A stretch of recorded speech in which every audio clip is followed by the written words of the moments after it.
Hello and welcome.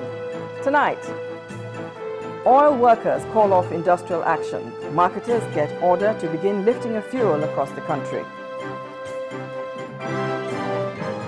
Complaints mount as fuel crisis continues to take a toll on Nigerians. Supreme Court directs National Assembly and the Presidency to settle dispute over Constitution Amendment out of court. And 1 month after Nepal earthquake, UN calls for more food and shelter aid for suffering victims. And on business news tonight, hope brightens for emergence of Agriculture Minister Akimumi Adesina as Africa Development Bank President.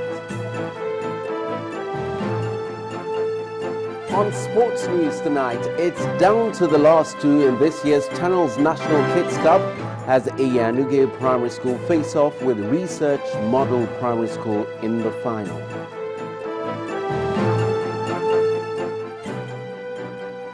It's been weeks of untold hardship as the fuel scarcity takes a toll on Nigerians, but it appears that may soon end as oil marketers have agreed to make petroleum products available in the country immediately. The National Union of Road Transport Workers has also agreed to start lifting petroleum products in a matter of hours. These agreements were reached at a meeting initiated by the Senate Committees on Petroleum Upstream and Downstream to find solutions to the fuel crisis in the country. The agreement also states that the Department of Petroleum Resources should revoke the license of any oil marketer who refuses to lift petroleum products.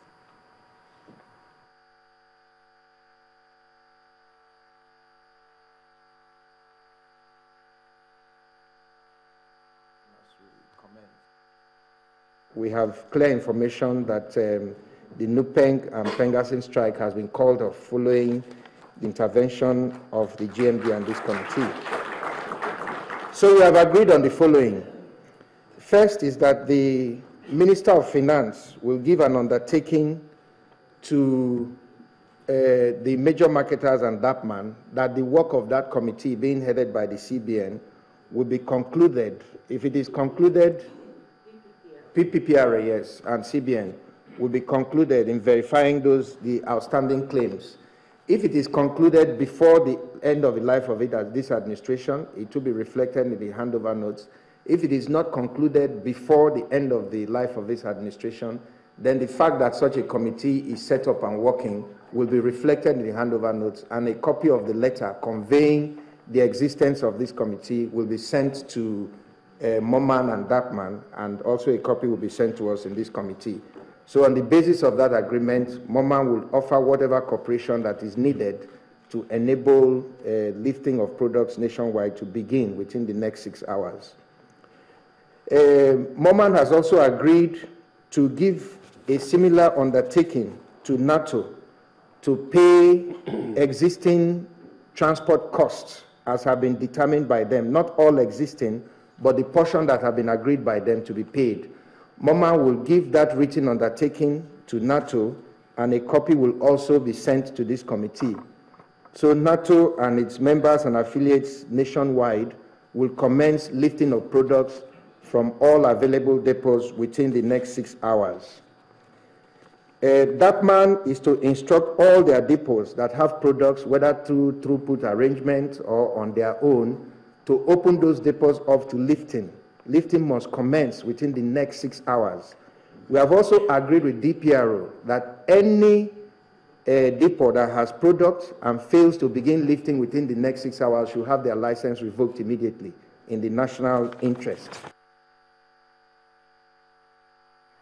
We'll return to our lead story later in the bulletin, but in the meantime, the embattled Ogun State Senator-elect, Buruji Kashamu, has refused to surrender himself to officials of the National Drug Law Enforcement Agency who stormed his Lagos residence this morning to convey him to court for his extradition trial.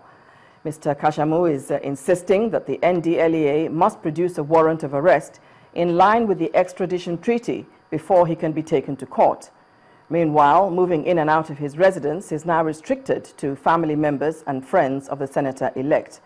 According to our correspondent, Kelvin Obetin, who is camping there, security remains tight around the area and cars moving in and out of the environment are duly checked. The Supreme Court has ordered the executive and federal lawmakers to resolve their dispute over constitutional amendment within 48 hours.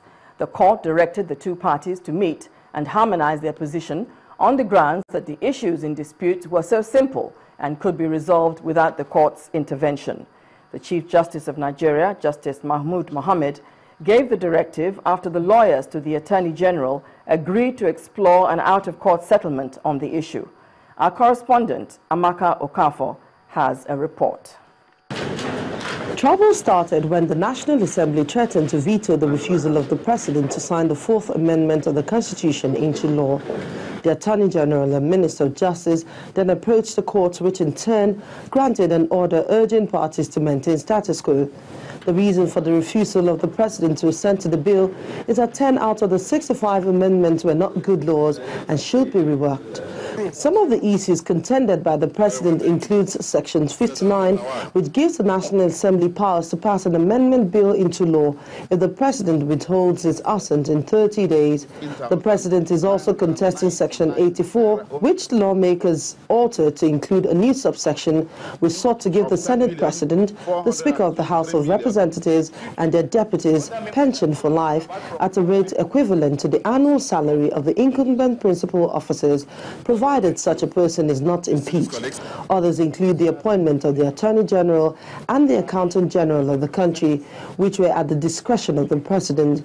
The amendment has prescribed that it be carried out only after the input of certain organs of government. However, the case could not proceed as the court disagreed with the counsel to the executive and motioned to substitute the plaintiff from the Attorney General to President Goodluck Jonathan. The court observed that the originating sermon is defective because the deponent to the affidavit swore on behalf of the Attorney General of the Federation and not the President. The counsel to the Attorney General was thereafter advised to withdraw the suit and either approach the court afresh or, in the alternative, explore an out-of-court settlement. On his part, lawyer to the National Assembly asked the court to vacate an earlier order asking all parties to maintain status quo. The court, however, asked him to give an undertaking on behalf of his client that status quo will be maintained while an out-of-court settlement is explored. Having agreed, the seven-man panel led by the Chief Justice struck out the suit and ordered parties to explore an out-of-court resolution. If you look at the amendment proposed by the National Assembly, they proposed to amend 65 sections of the Constitution. The only areas we're complaining about are 10 out of 65. So, I mean, it's almost next to nothing. So I'm sure, as the court pointed out, when the two parties sit down, they can iron the gray areas. I am exceedingly glad that the Supreme Court has responded, as fathers of the nation by saying, let there be peace. And I think the best legacy, the best gift the President and the seven National Assembly can give to Nigerian is resolution of this issue amicably so that we can have, a new amended or alteration of the Constitution. The court adjourned the suit to Wednesday, 27th of May, for the report of settlement of a further hearing. Amaka Okafor, Channels Television News. Nigerians from all walks of life have continued to suggest the needed steps of action to the incoming administration to be led by General Muhammadu Buhari. The latest advice is coming from the National Democratic Coalition, NADECO. The group, among several other things, asked the president-elect to vigorously work on the implementation of the 2014 National Conference report submitted to President Goodluck Jonathan last year.